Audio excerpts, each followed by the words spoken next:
Hey there guys, Rick in here with Flip with Rick. And in this video, I'm going to show you 4 key phrases I use in negotiating my wholesale deals. And I'm going to teach you how to double, if not triple, your wholesaling profits. But before I go any further, do me a favor, go ahead and hit that like button and hit that subscribe button for awesome information we provide here at Flip with Rick on a daily basis. So listen, the first rule we have when you go on any particularly seller's appointment in person is do not carry in like a ton of paperwork, especially contracts and folders. You freak the seller out 9 times out of 10 and you put them on edge because they're spending their energy trying to focus on what's in your folder. So to get their undivided attention, to show them that you want to solve their problem, I want you just to walk in, just your cell phone, leave your wallet, all paperwork in the car. Brutally key in setting the stage with your sellers. Remember, you are not selling them. You are looking to solve their problem, to work out an agreement. So guys, make sure when you walk in your seller's appointments, you do not carry this big bag. In my 19 years experience, every time I carry in a bag, it tends to draw their attention to it because they're waiting for you to reach in there. So with that said up front, here's the first thing we're going to do, one of our key phrases to getting the best deal possible and show you how to double and triple your profit. Number 1 is you got to set an upfront agreement with these people.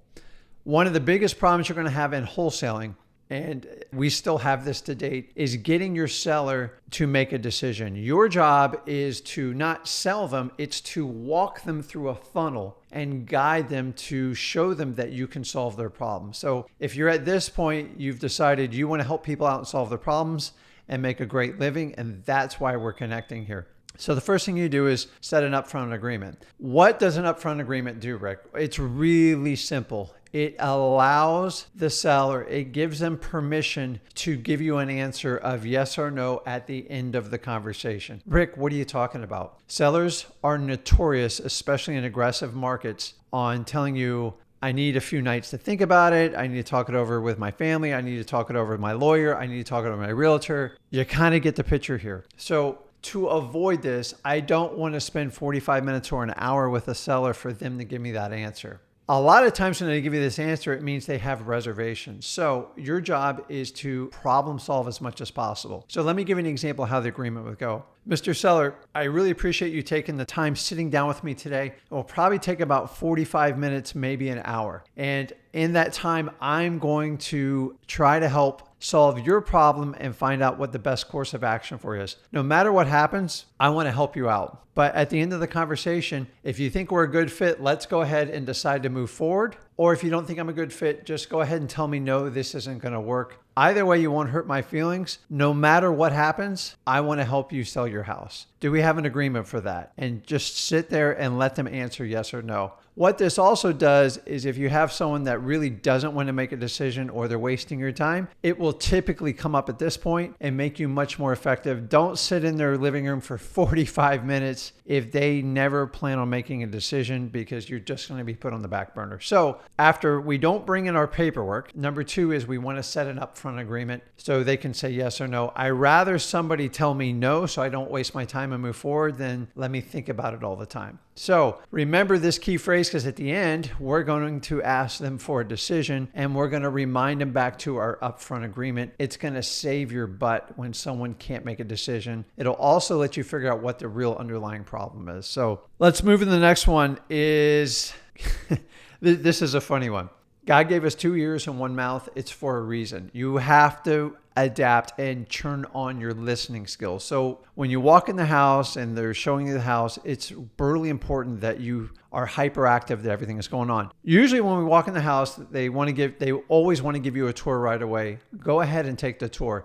Use the tour and look around and look at the pictures on the wall, the family members. If you see a political poster, go ahead and utilize it. You see fishing pictures. It's an easy way to build rapport, and you need to use that as a mental note. So I'm not going to go knee deep in building rapport. It's just connecting with them. People love family photos. They love to talk about what they do. Splurge, like let them feel good when they do that. This process takes 5 to 10 minutes. So when you go to sit down with them, you actually have something to talk to them about. So building rapport is a key element. Use your walkthrough, and that will allow you to take information to really connect with your sellers. The next one we want to do is use your seller's name. So in my example, if my seller's name is Sally, I want to use Sally's name at least 6 times in the conversation. Why do I want to do it 6 times? Because you're showing your seller you are absolutely hyper tuned into what they're saying. Studies show when you use this seller or the prospect's name 5 times or more,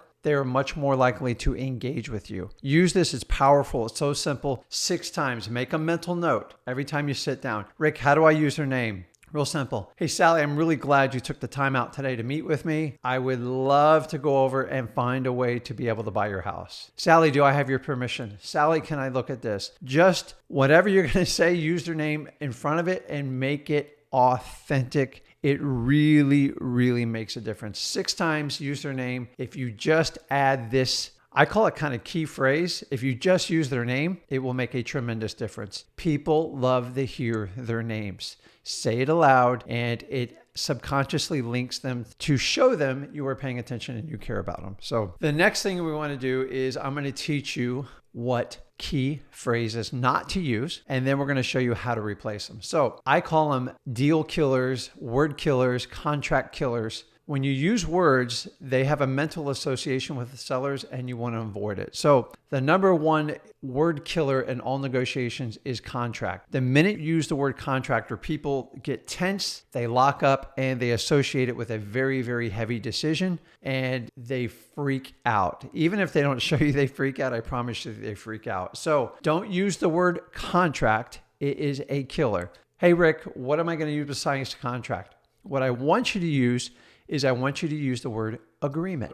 Which one do you think sounds better? Hey, Sally, can I go ahead and get the agreement and get started to getting your house sold? The minute you use the word contract, you'll see people freeze up. Now, I have a few more words that are key. I'm going to use the top 3 here. So contract's number 1. Number 2, when you ask someone for their signature, the same thing happens. The tension, you can just feel it. It's like cutting it with a knife. So avoid the word signature, and I want you to replace it with this keyword. This took me 10 years to figure out. Instead of signature, I need your okay. People love the word okay. It feels comfortable. It doesn't feel threatening. And okay is basically their signature. You're just using a softer tone for it. So I want you to replace signature with okay, and we're going to replace contract with agreement. The last one is whenever you come to price, and we all come to price in negotiations, and this is a key one, is the word price tightens people up just as bad as contract and signature. Okay, Rick, how am I going to ask their price without using the words price? Really simply, you're going to ask what their needs are. What do you need to get out of this house? And asking price is a realtor-induced retail offer setting, and that's what you're going to get in it. When you say, what do you need to get out of this? You're basically, in essence, telling them, what's the basics you need for me to get this deal to go forward? And it feels like you're fulfilling a need and we're not as focused on the house. So these are contract, signature, and ask price are no-nos. What are we going to replace them with? Instead of contract, we're going to use agreement. Instead of signature, we're going to use okay. And instead of price, we're going to ask, what are your needs for the house? What do you need to get out of this house? So guys, those 3 deal killer replacements, if alone will not double, will triple your average wholesale profit. Because remember, the higher margins you get, the more profit you can make. And that's what we're here for. So here's a tip on it. Is whenever we go in, we are looking to solve the seller's problem. We're not looking to buy the house. You have to take it from a standpoint, I'm here to solve a problem. The minute you start focusing on purchasing the house, it's no longer personal to them and you're just a number. So the more you can focus on solving their problem, yes, the house is a symptom of their problem, but the minute you can make it personal, connect with them. If Sally needs to get to North Carolina to live with her daughter, that's your focus on solving the problem. The real estate's just a math problem at that point. So once we focus on the problem, the next key phrase we're going to focus is called a redirect. Rick, what do you mean by a redirect? Often when we're sitting down negotiating with sellers, they will get so tied up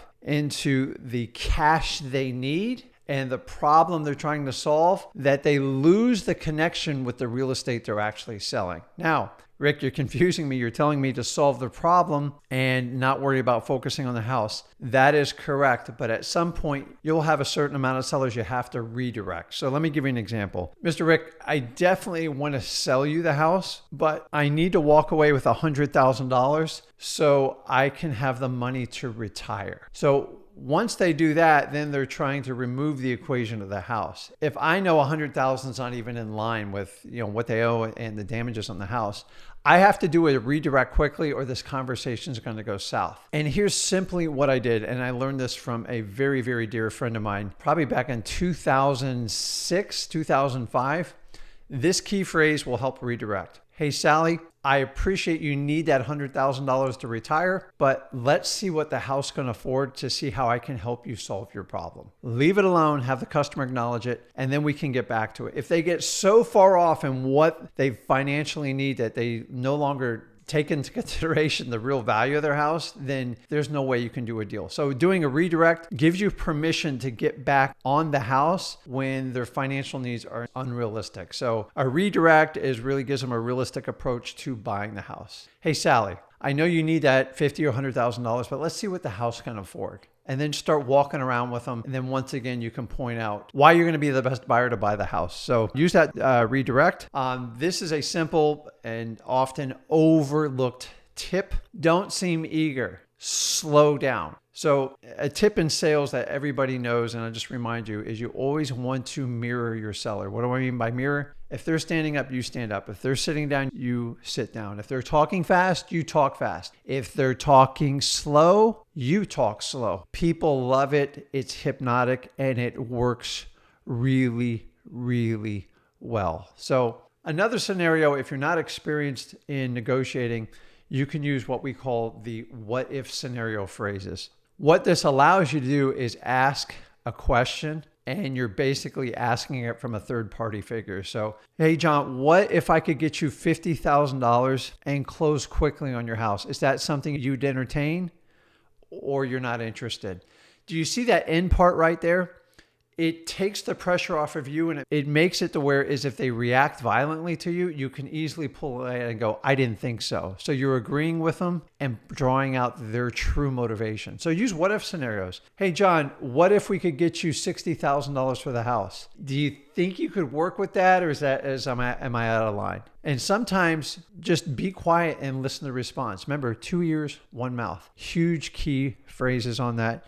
And remember at the end, when you decide to go ahead and okay the agreement, you're asking for permission to go out to the car to get the agreement, not the contract, not the signature, and we're not talking about an ask price. So let's quickly review basically what I think are the 4 key phrases for you to double or triple your wholesale profit. Number 1 is don't bring the paperwork in on your appointment and make sure you set an upfront agreement so you can get an answer at the end of your negotiations. John, when we're done with this, I would like to decide if you want to move forward with me or let me know right there if I'm not a good fit. Why is that important? Because at the very end, if they're stalling or not making a decision, you can go back and remind them about your upfront agreement. Most people want to honor their word. Number 2, use your seller's name at least 6 times. I want you to start practicing this right now. You probably use your significant other's, boyfriend's, girlfriend's, husband's, wife's name. If not with your friends, start using their name and making it a habit. So Ashley, can I talk to you about this? Just keep using the name and making it a habit. It makes a tremendous difference. People will pay attention to you much, much more. Number 3, let's avoid the deal killer words and replace them with words that make people feel safe and comfortable. Contract, we're going to use agreement. Signature, okay. Ask price, offer price, what do you need to get for the house? Simple changes of words make tremendous difference. It's the reason I'm able to double and triple all my wholesalers and other investors in my area because I take the time and I've taken 19 years to learn the keywords that really make a tremendous difference in my profitability in the company. And last but not least, the redirect. The redirect is absolutely awesome. Whenever your seller gets so far removed from the real estate and the numbers are so out of whack, you got to do something to catch their attention. Now, you can't smack them. You can't do anything like that. So we're going to do a redirect. Hey, Ashley, I understand that you need to get $100,000 for retirement, but let's see what the house can afford so we can see how we can solve your problem with the house and get you what you need. It's simply bringing them back to reality. We call it a redirect. If you let them keep going on that tangent, it'll go so far down a rabbit hole that you're going to have to restart them. So whenever I see them getting out of line, I want to redirect them. A simple key phrase is, Ashley, let's see what the house can afford. So use the redirect. It works very wonderful. And the last thing I always kind of finish up with you is, guys, don't seem eager. Slow down, mirror your customer. If they stand, you stand. They sit, you sit. They want to meet out front, you meet out front. They talk slow, you talk slow. They talk fast, you talk fast. Louder, softer. It's really that it. So guys, walk away with these key phrases. Set your upfront agreement. Don't bring in the paperwork. Use the seller's name at least 6 times. Avoid deal killer words and use the redirect. And I promise you this, if you'll just use these strategies alone, it's taken me 19 years to figure this out. I'm sharing this with you because I want you to be successful. There's no reason to create obstacles. And guys, I don't want you making $2,000 or $3,000 profits. I want you to make 10, 20, 30 grand a deal. You should be targeting at least 20K a deal. These 4 phrases will teach you how to double and triple your wholesale profits. Guys, if you like the information, do me a favor, smash that like button, hit that subscribe button. And if you have any comments or questions on this video, go ahead and put them below. I'd love to answer them. Or if you have any suggestions. That's it, guys. I will see you soon. This is Rick with Flip with Rick.